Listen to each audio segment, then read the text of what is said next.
7h-10h sur Radio Courtoisie, ligne droite, Liselotte Dutreuil.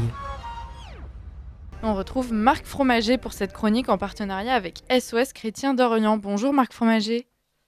Bonjour. Alors, quelles nouvelles de l'Orient ? Alors, comme c'était la Semaine Sainte il y a quelques jours, puisque nous venons de fêter Pâques, joyeuse Pâques à tous d'ailleurs, Merci.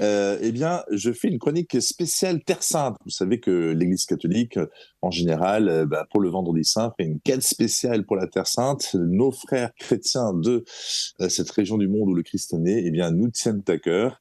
Et on commence tout de suite avec le pape qui a exprimé sa solidarité. C'était mercredi dernier, je le cite, « Frères, sœurs, je veux vous dire, vous n'êtes pas seuls et nous ne vous laisserons pas seuls », a dit le pape François en exprimant sa solidarité donc aux catholiques de Terre Sainte. « Je suis proche de vous tous dans vos différents rites, en particulier de ceux qui, en ce moment difficile, souffrent le plus douloureusement du drame absurde de la guerre. » Terre Sainte toujours.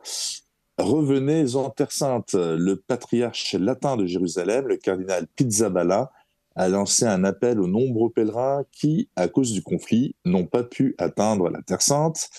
Nous vous attendons, dit-il, n'ayez pas peur, revenez à Jérusalem et en Terre Sainte.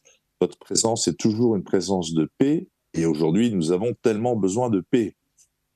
On reste avec le cardinal, le patriarche latin de Jérusalem. L'Église est à vos côtés, dit-il, en évoquant les habitants de Gaza, auxquels il s'est adressé avec émotion. Il dit « Chers frères et sœurs, vous n'êtes pas seuls. Toute l'Église de Jérusalem est à vos côtés, vous embrasse et vous remercie pour votre témoignage de force et de courage. Avec nous, toutes les églises, tous nos frères et sœurs du monde prient pour vous. » Terre Sainte, toujours donc, une solution politique doit être recherchée. Monseigneur Gallagher, qui est britannique, le secrétaire du Saint-Siège pour les relations avec les États, en quelque sorte le ministre des Affaires étrangères du Vatican, a réitéré la solution deux peuples, deux États pour l'avenir d'Israël et de la Palestine. Le Saint-Siège, dit-il, a toujours continué à insister sur cette solution, mais pour beaucoup, elle n'était plus considérée comme possible. Les gens voient maintenant qu'une solution politique doit être recherchée. Et pour la dernière brève, vous souhaitiez évoquer la résurrection.